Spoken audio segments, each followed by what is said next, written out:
Hello, hello, hello, ladies and gentlemen. Hey, thank you for joining us again for another episode of the Learning from Men podcast by Men of Jesus. Our mission for this podcast is that we are on a mission to learn from men so that we can better serve men. Our vision is better men, better families, and better communities. Ladies and gentlemen, today I get to sit down with my friend Eric McCalpine, who is a son to his parents, a father, a husband, father, and a leader who is passionate about helping men grow in their faith. Eric, how are you doing, sir? Man, Hetty, thank you so much, man. Thank you for giving me the opportunity and the privilege to be a part of your podcast, man. The Men of Jesus, Learning from Men. Huge shout out to you guys for the work that you do. I'm an active listener, and as you know, I'm a participant with you all's product. So, man, I love the work that you guys are doing. It's so impactful and so inspirational to so many men. So please keep up the great work, man, and just thank you for the honor. Yep, and you do the same. I mean, you're right there with us, and that's the reason we do this, so we can learn how to continue to serve men well. And this is the best way I think we can learn, is from sitting down with men and asking questions, and just a casual conversation does so much, at least for me. And so that's what I enjoy doing, and so I'm thankful for you. Man, you know, we were talking earlier, and you were telling me the story about how you met your wife. I'm always curious on how men meet their wives. Tell me the story again. Tell me so everybody can hear it. Yeah, man. So my wife and I have been dating since 2001.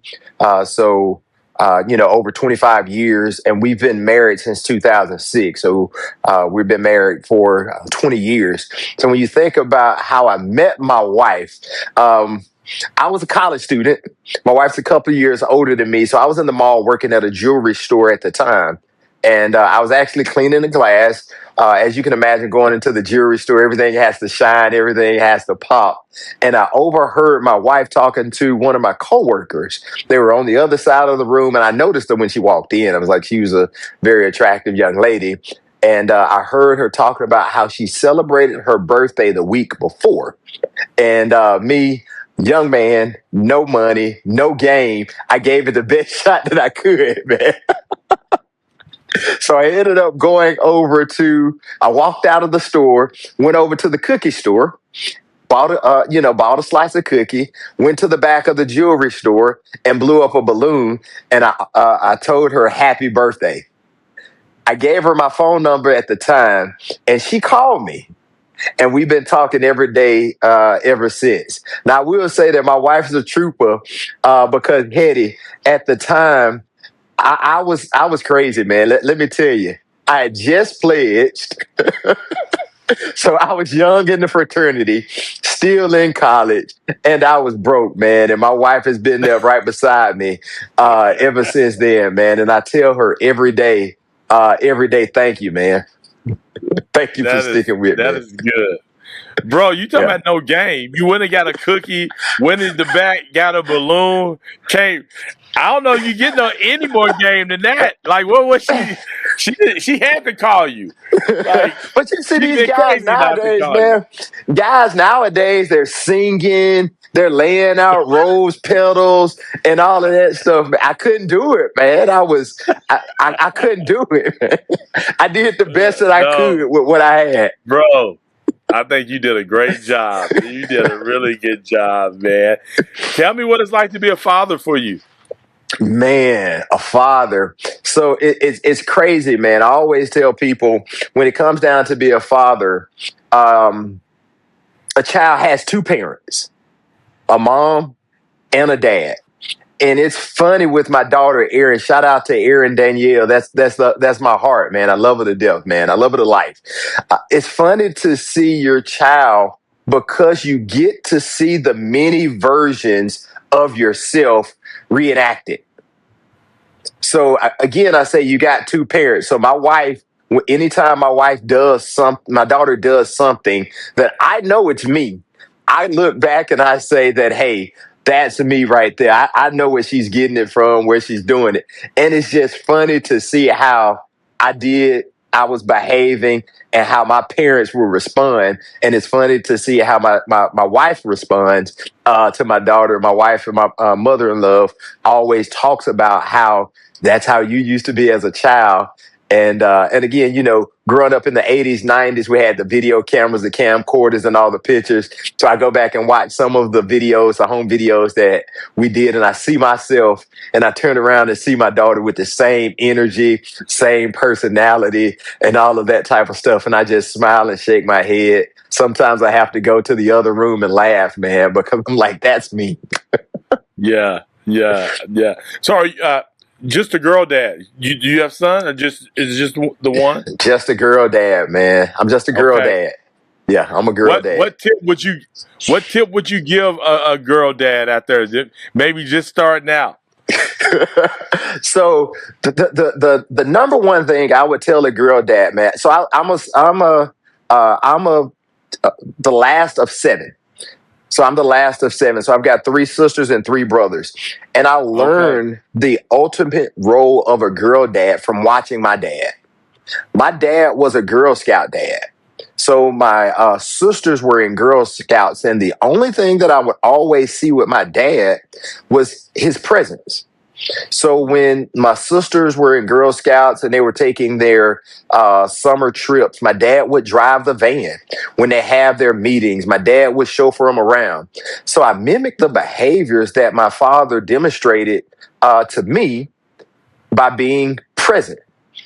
This was my first year being an athletic dad. So my daughter played volleyball and she participated on the track and field team. So just being present, being active, being available, being there is the first thing that I would tell you. The other thing I would tell anyone about being a girl dad and being a parent at all, in any aspect of it, is show love to your significant other, because that's their first demonstration of how to treat or how to be treated as you become an adult. I tell my wife every day that I love her. My daughter, as aggravated as she gets, she sees me hug and kiss my wife. She's gotten older now, so sometimes she turns her head, but other times she would come in the middle and try to break it up. So, just the act of presence and showing love. And the last thing I would also mention to you is my daughter sees how I treat my parents and sees how my wife treats her parents. Because as we get older, we're going to need someone to care after us. So being able to provide that blueprint of how to care for those that have cared for you is the last thing that I would tell any parent, man, especially the girl dad. Man, that is so awesome. My youngest is a girl, and she had her first day of school today, college, and I was like, I think I'm just going to enroll so I can be right around her at all times, be available to her. And so some people say I shouldn't, some people said I should. So if I'm gonna do it, I better do it this week. Go ahead and jump in there. I don't know what I'm gonna do, but I'm gonna do something so I can be around. I try to tell people, and I know I'm supposed to be asking you the question, but I try to tell people my daughter was not active in high school, and she stayed home. She did online school. My son played tennis. We were traveling together. He was super involved. And so, like, now I'm like, no, this is my chance to do all the things I didn't get to do with her in high school. I still drive her to school. I just went to one of her presentations she had to do this weekend. And so, but I'm with you. I'm like, I just want to be present. I want her to know what a man should look like in her life. And so she just won't be getting anybody off the street. He going to have to show up. That's it, man. That's it. You're the demonstrator. You're demonstrating what it's supposed to look like. Yeah. 25 years. I should have asked you this a while ago. 25 years.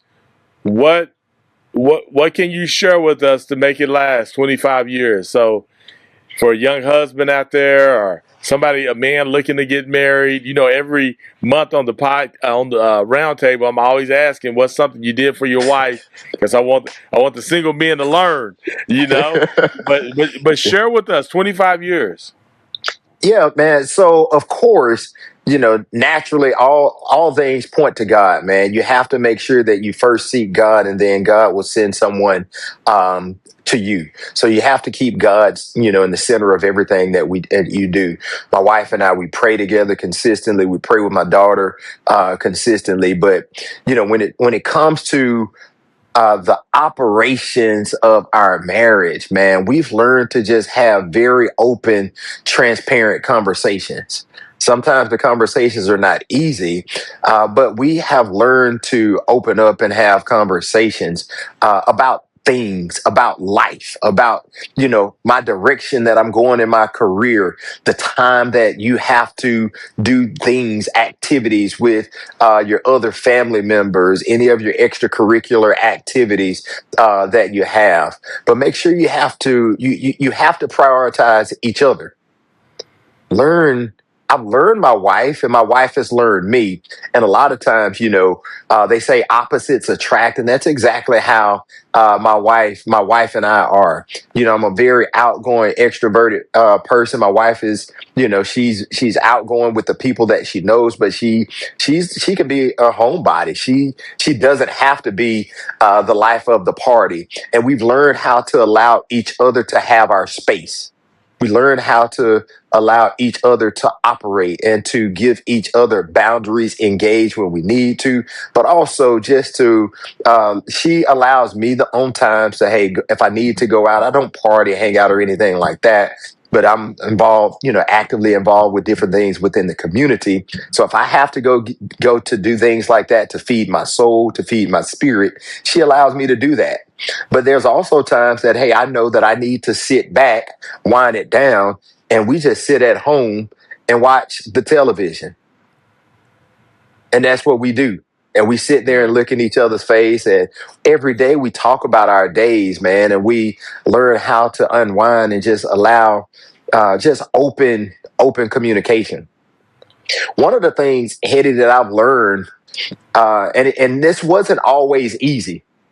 I want to be clear. It wasn't always easy. It was a point in my career, man, that as a man, and all men are ambitious, all men are trying to climb the corporate ladder, all men are trying to compete and achieve at the highest level of whatever background, whatever profession, whatever role that they're in. It was one point in my career, man. My wife and I were commuting back and forth from Tuscaloosa, Alabama to Montgomery, Alabama.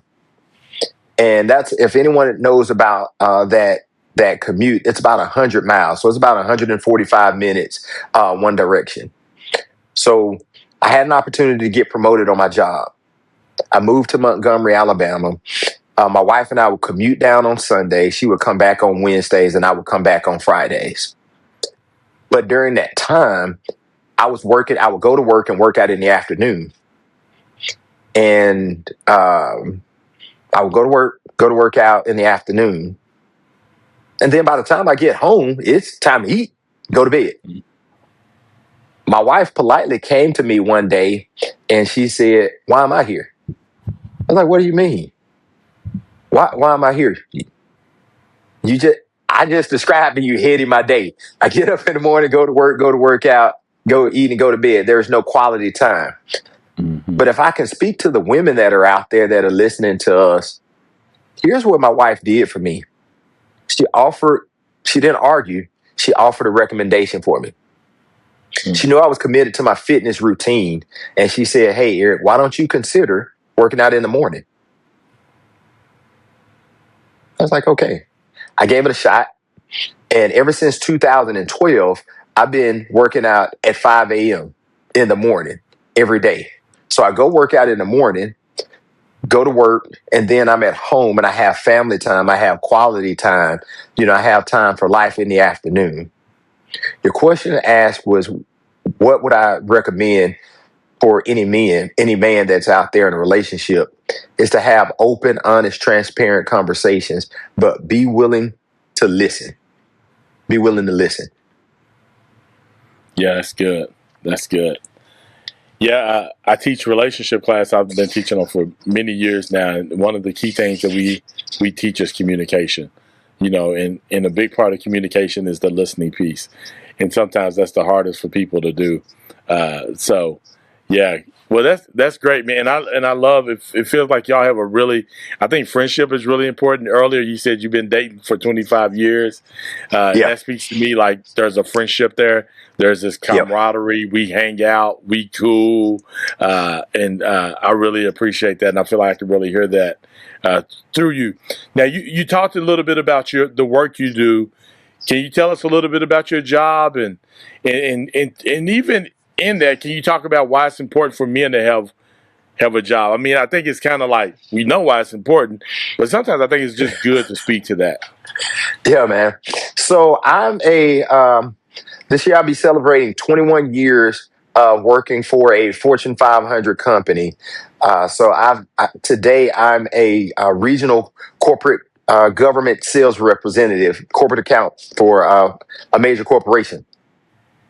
And I've had an opportunity to climb the ranks from starting on the front line as a driver, going into the management trainee program, and then becoming an outside sales professional, getting into leadership, and now I'm into the strategic sales division of our organization. My job today. I'm responsible for managing and negotiating government contracts across multiple states in the South. And it's really important to have something that I would say challenges you, but also an opportunity to provide for yourself, for your family, for those uh, that you love. It teaches you responsibility. It teaches you teamwork.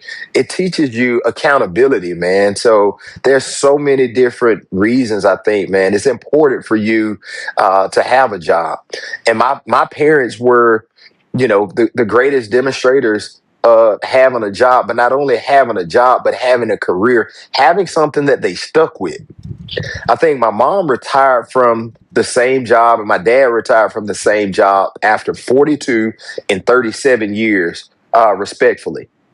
And there was no quitting. There was no bouncing around. There was, none of that stuff, man. My dad, before I was born, he tells a story about how he had, multiple jobs. Again, just trying to provide for our family. But for the bulk of my career, I've known my parents to work in one place, and I try to do the exact same thing. Yeah, no. So when you say you worked for 21 years for Fortune 5, was it the same company or you've The worked same company. The for same company. 21 years? 21 years. Yes, sir. The same Yeah, company. man. People don't do that no more.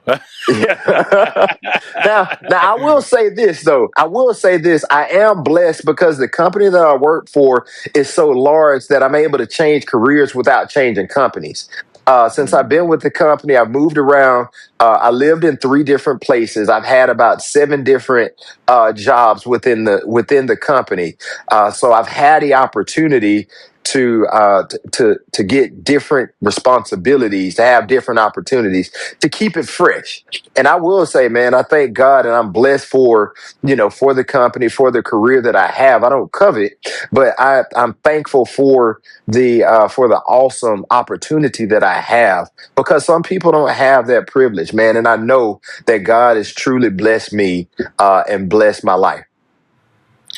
Yeah, no, that's a good point. Like to be able to work within a company and have 7 different, like you said, careers, like you able to move. Because sometimes people change jobs, new jobs, because they won't just change. And sometimes Yeah. that requires you to leave to be able to do that. So, but still, kudos to you. 21 years is a long time to be with the company. And so I think that's something definitely to applaud. You mentioned earlier being a part of a fraternity. You said when you met your wife, whatever, you had just finished going over. What made you join a fraternity and give me the benefits? How has it made a difference in your life as a man? Like, talk to me about this fraternity thing, man. I went to HBCU, and there's fraternities at white universities, predominantly white universities as well. But HBCUs. I mean, pledge is a big deal. Talk to me about it. I never got it. I never did it. Yeah. My dad's in a fraternity. But tell me why it's important to you. Why was it important to you? What have you learned from it? Yeah. Convince me. So I was a part of a program in high school called Upward Bound. And Upward Bound is a program that's set up for first generation college students to get them exposed to college and to also encourage them to make the transition from high school to college and beyond. And while I was in that program, it was a couple of guys that were our resident assistants. They were the RAs of the program that we were a part of with Upward Bound, and those guys were like they were.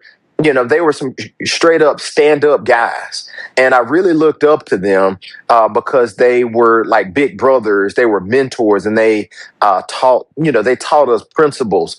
So when I graduated high school, Hetty, I really had three goals in life. I wanted to go to HBCU, play football, and I wanted to pledge. I wanted to go to an HBCU, play football, and I wanted to pledge.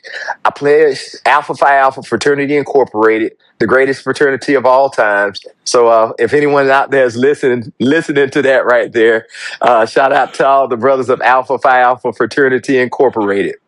But the fraternity taught a lot of manly deeds scholarship principles. Man, it allowed me to have mentors. It allowed me to have brotherhood. It allowed me to have senior mentors and our advisors. But it also allowed me to have peer mentors with the upperclassmen that were on campus with us. It allowed us to have an outlet for for community service, for social activities, and it also allowed us to party, hang out, and be young college guys. And I took advantage of all that the fraternity had to offer. We partied hard, but we went to class. We partied hard and we stayed out late, but we were achievers in academics and campus leadership. And the fraternity gave us a lot of opportunities to do that. Now, I will also tell you, man, I went to a small HBCU, Stillman College in Tuscaloosa, Alabama. Now, when you think about the fraternities and the sororities that we had at the small HBCUs, you mentioned you went to an HBC yourself. Although we were competitive, it expanded and became an even bigger brotherhood and sisterhood. Although we were all competitive, but our goal was still making sure that we wanted to uplift and uphold all mankind. We wanted our brothers of the Omega Psi Phi fraternity, Kappa Alpha Psi, Phi Beta Sigma. We wanted to see them all do well. Now we were going to do better, but we wanted to make sure that that everyone did well, man. I love that. He said we want to do better. I like the way you got that in there. I heard that. Yeah. That competitive edge. You had to leave that in there. You was like, hold on a second. Hey. So being an athlete too, right? Yes, sir. There's a type of brotherhood there as well. Being in a fraternity, another type of brotherhood, right? But Yep. different. That's the question. Are they different, or do you feel like brotherhood's brotherhood? Like what would be some things that you would say? No, it's a little bit different. I would say that brotherhood as a whole is brotherhood. Men uplifting men to be the best, but in each organization, each group of brotherhood, the target is somewhat different. The targets that you're achieving are always different, man. One of the things that I always live by, man, is iron sharpens iron. When I was in high school as a high school athlete, and even when I've gotten into become a collegiate athlete, and even to this day, lifting weights and being physically active, I've got a group of guys. When you talk about brotherhood from athletics and from a physical aspect, there's a group of guys that I've always been a part of. Now, the groups have changed, but guys that you want to compete with, that you want to encourage, when it comes down to your physical fitness. You know what I'm saying? Me and a couple of my buddies, we always have our annual, fitness goals. Who's going to lift the most? Who's going to run the furthest? Just trying to make sure that we're competing to stay healthy, to stay in shape. When it comes down to the fraternities, there's a different type of brotherhood, because that brotherhood is designed more for community service, giving back. But as an adult, as an adult in the fraternity, you're looking more to help the next generation of young men transition from college to career, helping those early professionals advance and matriculate their career. So brotherhood is brotherhood, but the target in some cases are going to be slightly different. That's good. No, that's really good. That's good. I just threw that at you. I wasn't even sure you was going to bring that home. You brought that home. That's really man. good. Yeah, I think because if there's a young man listening to this right now, I think that gives them an idea of like, oh, okay, I need to be part of maybe a couple of different things, because they may have different targets that help me move towards. Yeah. Maybe I'm playing in intramurals because I want to stay healthy.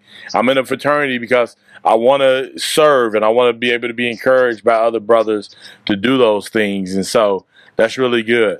Really good. But Hetty, all of these groups teach, and my dad and my brother and my wife were all in the military. So I grew up around a lot of people in the military, and there's a phrase that they use in the military that's called battle buddies. That's called battle buddies.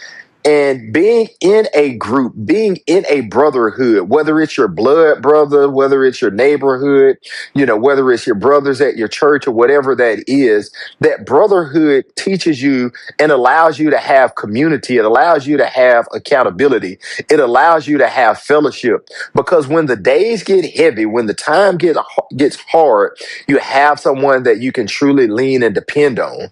Of course, you can always lean and depend on your Lord and Savior, Jesus Christ, but you can also lean and depend on your brother that's right there, that's with you. He's not heavy. He's my brother. I can lift him up. I got your back. Iron sharpens iron. When you think about the world of athletics, man, what's the role of the free safety on the football team? He takes care of anything that's behind you. That's what brotherhood does for you, man. And make sure that someone's there to have your back. Yeah, that's good. What position did you play in football? I played defensive back. Yep, I did. I played defensive back. Okay, strong, free, or cornerback? Corner. Which one? Yep, cornerback. Yep, okay. Cornerback. Yeah. So Deion Sanders was he the guy you was looking up to, or what? Who was your guy? He was Deion Sanders was the guy that everybody looked up to, man. This guy that everybody looked up to. You know what I'm saying? Must be the money. Must be the money. That's good. Yeah. That's real good. Yeah, the battle buddies, I wonder how early do we start teaching those principles to young? Right now we're really trying to. I have this big lofty dream of being in every middle school in the United States through a mentoring program, after school program called 5+2, and I'm trying to keep it really small. And in the smallness, there's this big thing that I want to make sure that the young men get, and that is a type of battle. But to understand, like, man, it's important. You can only have so many friends, and you can only have that you're gonna really invest in, and they invest in you, right? I mean, I probably got a lot of people that would say we're friends, but there's only a few of us.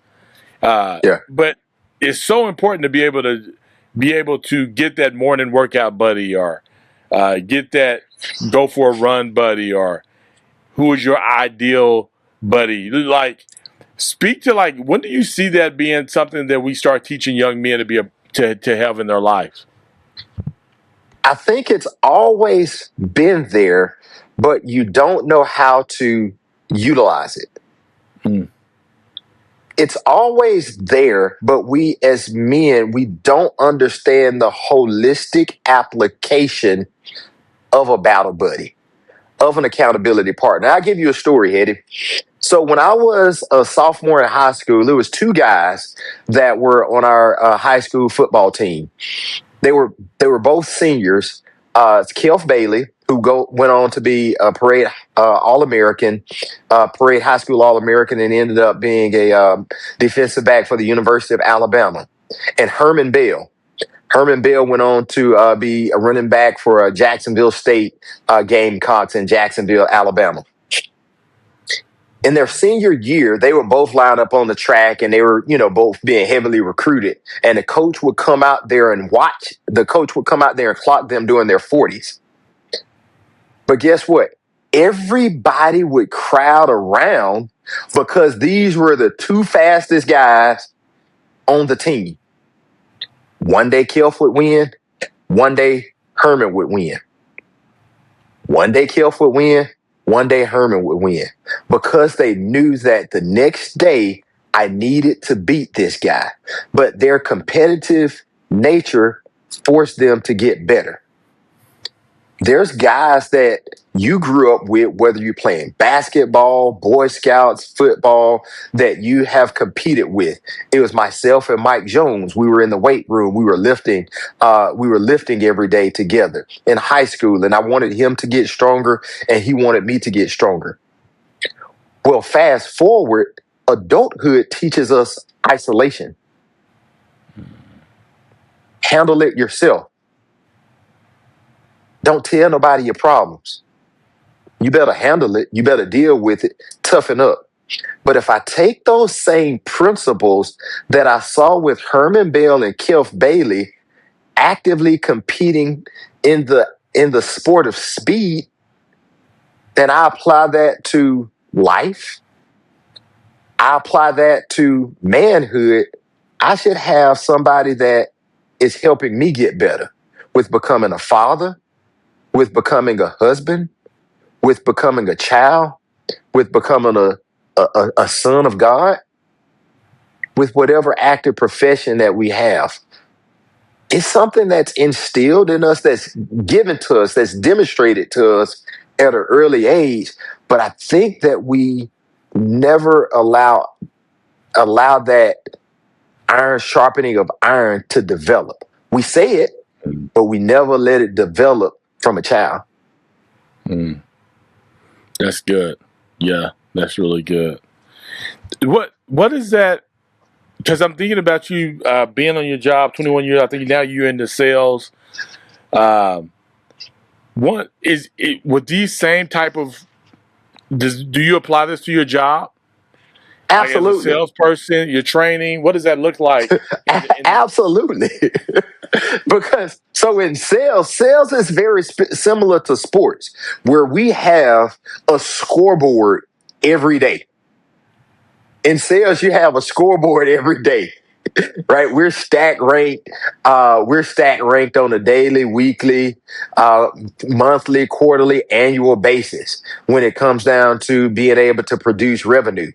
It was early on in my career. I tell this story, man. It was a buddy of mine that we started working together, and our commissions would be put out in front of our commissions would be put in our mailboxes. And Donnie Wheeler and I would, it was no secret. Donnie Wheeler and I would go and take each other's commissions report just to look at it, so I can see how much his commission was, and he would see how much my commission was. It got so good. I don't want to say it got bad. It got so good that our sales manager at the time would just hand us each other's commission reports because we knew that we were competitive with each other. But Hetty, here's the thing. We were competitive with each other, but we would also help each other out, because we knew the better that we did for ourselves, the better that we were going to do for our families, the better that we were going to be able to do for our company, the better everybody was going to be. It was nothing that was illegal, unethical, mischievous, or, what I'm saying, backbiting or anything like that. But we really wanted to make sure that each other succeeded. And I take that same practice today. Now we're not sharing commissions and and things like that, but we share secrets. We share best practices.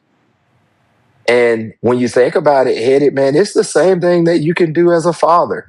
It's the same thing that you can do as a husband.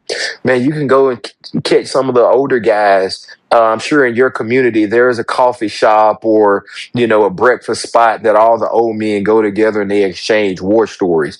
But the beauty of being able to share stories, to compete, to be competitive, when it's done with the right spirit, it can be extremely healthy, man. Yeah, no, for sure. Yeah, I really like that. Yeah, I remember in high school, there was always this thing about who was the fastest. And especially when it came down to being on the four by 100 relay, like the 4x1 was the thing. Like, I love the mile relay more than the 4x1. Either one, I go either one. But they would always, like, my friend would be like, so and so faster than you for, and I'm like, if he is, I knew how fast I was, so it was Yeah, only a win for me if I had somebody faster on the team. Especially when you start thinking about the relay. And yeah, that's the same thing. What you're saying as a company, as a family, like we all want to be pushing as the body of Christ. We should all be wanting to push each other to be better at whatever our skill set is, because it only helps everybody. And that's it, man. if one wins, we all win is the way we like to think about it. That's it. Tell me about. I'm sorry. I'm going into your job thing, and men listening. I'm hoping that you're able to take some of these things, because it's important for us to also be successful in our work, because that only blesses our family. And so hopefully you take something from some of these things around sales. But the other thing that I heard you say was talking about being a negotiator. Yeah. And I think that is so important, not just on the job, but negotiating different things when it comes to maybe building your house one day, negotiating things when going to buy a car. Like, to be a good negotiator comes in handy in a lot of different ways. Right now we're building we're adding an auditorium on to our current facility, but we're negotiating everything. And they sometimes think us Christian folks gonna just lay down. Like, no, we're here to negotiate too. So we're negotiating iPads because we got to buy so many of them. We're negotiating speakers and all the things. But what's some keys for you when it comes to negotiating? So when it comes down to negotiations, man, I think that I was negotiating at an early age. I was negotiating for my spot.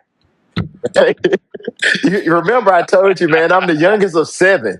Yeah, I'm the right, youngest of right. seven, right? So at home, it was, you're negotiating for your spot. But one of the lessons that my wife, I think, she taught me this about. She taught me this earlier on in my leadership career. Well, when I got into sales, she taught me this. It had nothing to do with negotiation, but it was all about mindset. My wife came to me and she told me this. She said, Eric, not everybody thinks like you. Not everybody thinks like you. It's like, what do you mean? Everybody's supposed to think like me. Everybody wants to win. Everybody wants to be number one. But Hetty, when it comes down to negotiations, what I've learned, and I'm not talking about the manipulative type of negotiation, everybody has a different perspective. Yeah. Everybody has a different point of view. Everybody has a different pace. Everybody has a different expectation about whatever situation or environment that they're in. Everybody has a different process. And once I learned that from my wife, that not everybody thought like me in leadership and sales, that was something that has stuck with me ever since she told me that. when you think about the different mindsets of people, Hetty, let me help some of your let me help some of your listeners out right now. Anyone that's interested in negotiations, personality style, they should be able to go out and read a book or take the DISC assessment, DISC. Have you ever heard of that? The DISC assessment. Yeah. We use the DISC Yep. assessment for what we call growth track Come on. for church. So when you think about the DISC assessment, when you think about personality styles, it teaches that everyone has a different personality. Everybody has a different perspective. Some of the issues that people have with negotiations is some people are instant with their response, but you're negotiating with someone who's going to be process driven and analytical. I can't give you numbers, facts, and things the day that I meet you. Sometimes I may need to send information in advance and allow you to digest it so that when we do sit down at the table together, we're able to have a conversation. Ding, ding, ding, ding, ding. Guess what? When I'm dealing with my wife, it's a time, it's a process that we have to negotiate on certain things. If you're telling people information, whatever that information is, whether it's you adding on to the church buying speakers, or if you're planning a date out with your wife or your husband, some people may be okay with, hey, here's what I'm going to do today. And other people may want to know in advance so that they can be prepared, find out what their appetite is going to be set for. There's other things to consider. Some people have to consult other people. When you're in a marriage, when you're in a relationship, you've got kids. It's not about you. My parents are in their 80s. Some of the decisions that we make in our lives, we have to consider other people. So when you're negotiating for the church, when you're negotiating for your home, you have to take into consideration a lot of other things. It's not always up to me and the person that you're sitting in front of. What's the city code say? What does the county code say? What does the commercial code say? There's a lot of other stuff that you got to consider, man. Yeah. No, that's good, man. That's good. Yeah, I think negotiation, you're doing it in all aspects of life. You may not realize it, that that's what you call it, but you are doing it. And you want to consider everything when you sit down at the table to start negotiating. Yeah, absolutely, man. And I go back and I say that there's a lot of principles in life that you've been exposed to, but you may not know the adult, the corporate, the spiritual, the professional application. You've been exposed to so many things in life, but you don't know how to, transition from one aspect to another. I mentioned to you, I've got 3 sisters and 3 brothers. My sisters and brothers, I'm the youngest of 7. There's an 8-year gap between me and my youngest sister. So I grew up a tweener. I got nieces and nephews that are closer to my age than some of my sisters and brothers. So being able to understand how to negotiate, with all of those people, being able to understand everybody's role, responsibility. And I think, Hetty, when it comes down to a lot of relationships, a lot of people are selfish. I can't speak for you, but I used to be like that. It's all about me. It's all about me. And once you learn to get outside of yourself, whether it's in the church, whether it's on your job, whether it's in your relationship, and consider others, I think it'll help our advancement in our life, our mission, and our purpose. Yeah, that's good. Man, thank you for sharing that. Thank you. Man, I don't even know how much time you had. I didn't even ask you how much time you had. So I want to be mindful of time. And so let me just ask you a few more questions, because I'm just in your bio asking you questions. That's all I'm asking, just based on the bio. I didn't really got to the questions that I originally had down. So, which is all good. This is a casual conversation. I just want to learn from men. So thank you for letting me learn from you. Looking back, what is one thing you wish someone had told you about being a man when you were younger? Is there anything that you like, man, I wish somebody would have told me this? Be patient, man. Be patient. Be patient. And allow yourself to fail. Failure doesn't mean the end.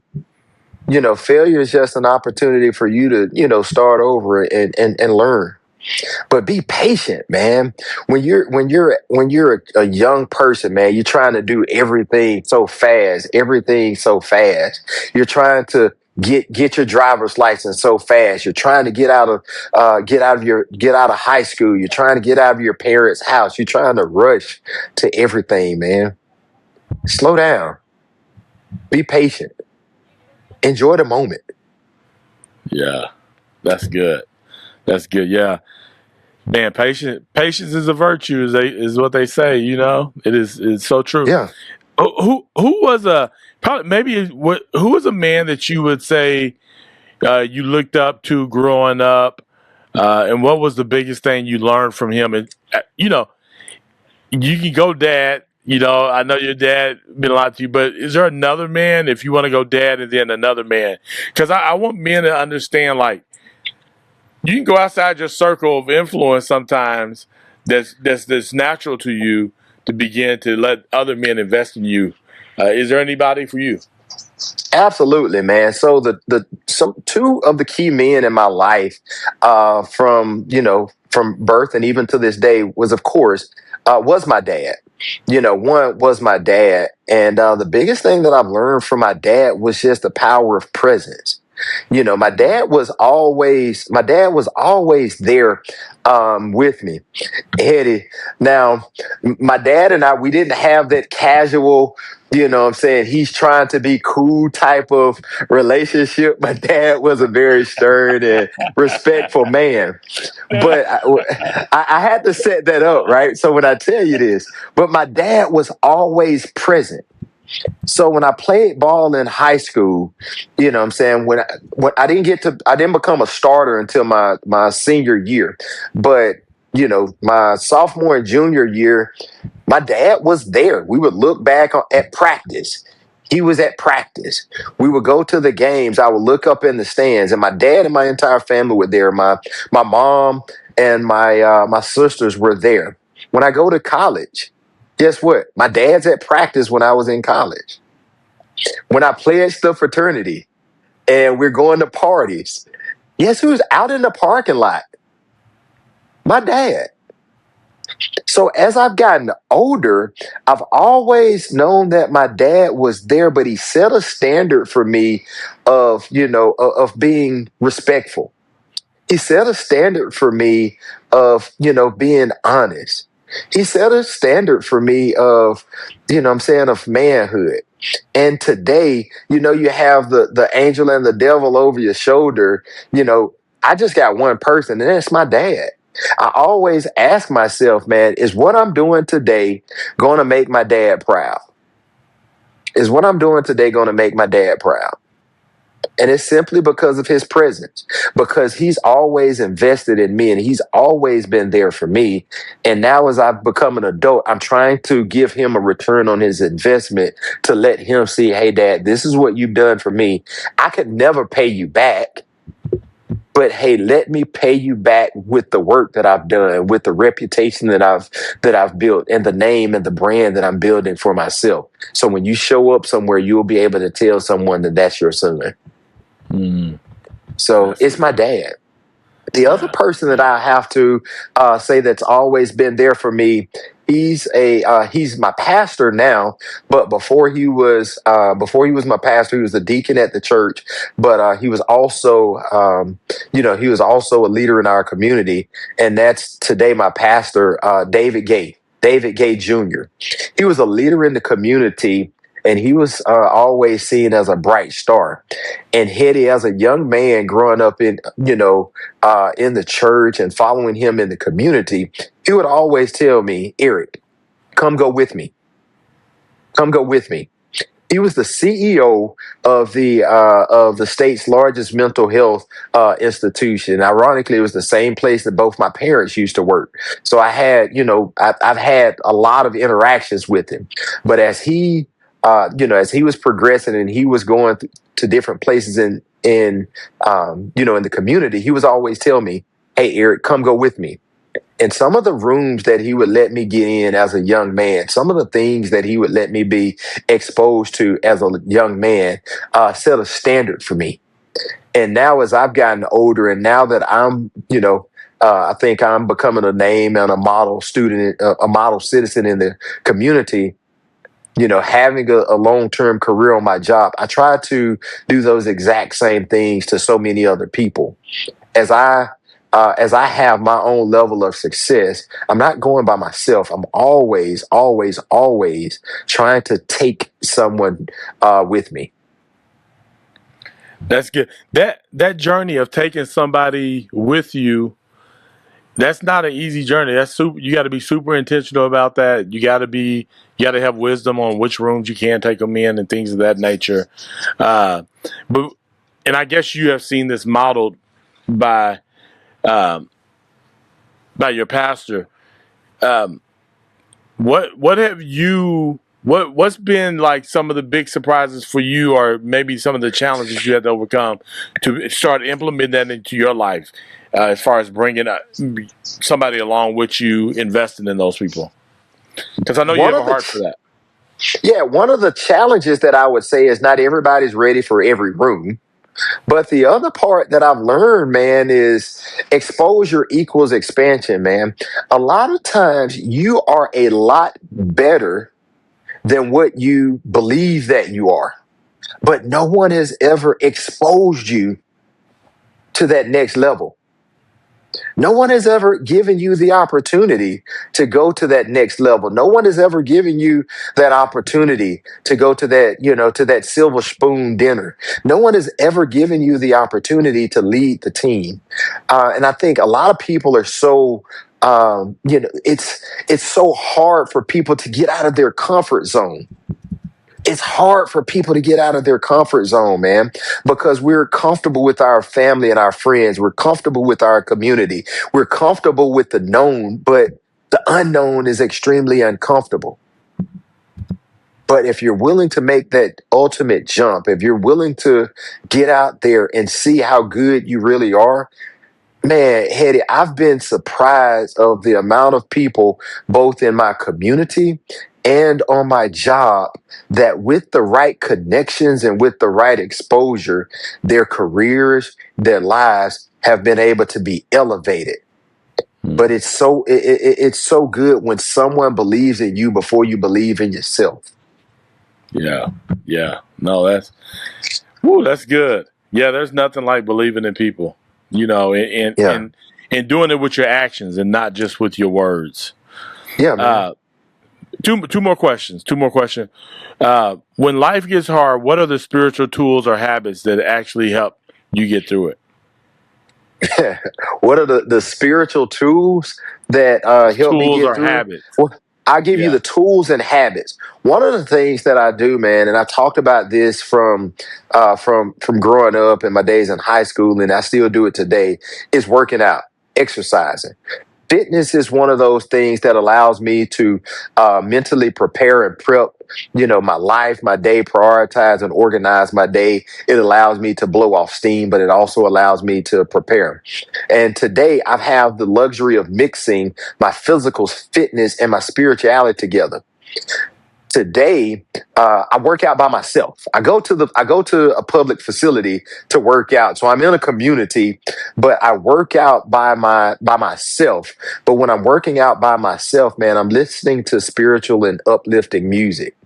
And it's so good when that song comes on and that message comes on that you need to hear at the right time. So I'm able to feed my body, but also able to feed my soul. And being able to do both of those by the time I leave the gym, man, I'm able to go back out and see, and take on the day. When you think about, hey, how great is our God? So many times, the Lord made a way for me. And hearing those songs, man, and hearing those messages, man, I won't complain. It hits me at the right time. So when life gets hard, I'm like, okay, guess what? This is what I needed. God speaks to me. I'm able to blow off a little steam. Let's go. I go to the gym in the morning and I believe, man, I get my first win for the day, WIN, by exercising, by lifting, by running. So now by me getting my first win, WIN, it gives me my win for the day, WIND. It gives me the motion, the endurance, the momentum to carry on and tackle the day, man, because the day's going to get hard. It's going to get tough, man. Yeah. Yeah. That's good. All right. Last question. I think one of the things that as I get older, I'm definitely wanting to see more men do, and that's investing in the next generation. So how can older men do a better job of helping younger men find their purpose in life? Man, I think that one, invest in yourself. Invest in yourself, because self-care, it should be number one. Oftentimes, I think that we deflect and talk about helping other people, which you have to. I do have a heart and a passion for helping other people, but you can't help anyone else when you need help yourself. So take time to invest and help yourself, man. I practice this. One of my old sales directors told me this a long time ago, and I think this happened in like 2008. Man, every day I read or listen to a book on leadership, sales, or motivation for 15 to 30 minutes a day. Now, with technology, you got so many podcasts, ebooks that you can listen to. So number one, invest in yourself. Demonstration. Be an upright citizen, man. Be a good person.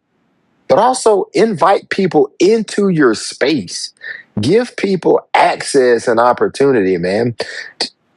Find somebody that you can take to lunch. Find somebody that you can take to breakfast. Regardless to what it is, man. Some young people may not drink coffee. Take them to go get some donuts. Take them to go get, some Waffle House. Waffle House is all over the United States, man. But take time to sit down with someone and just be there physically with them.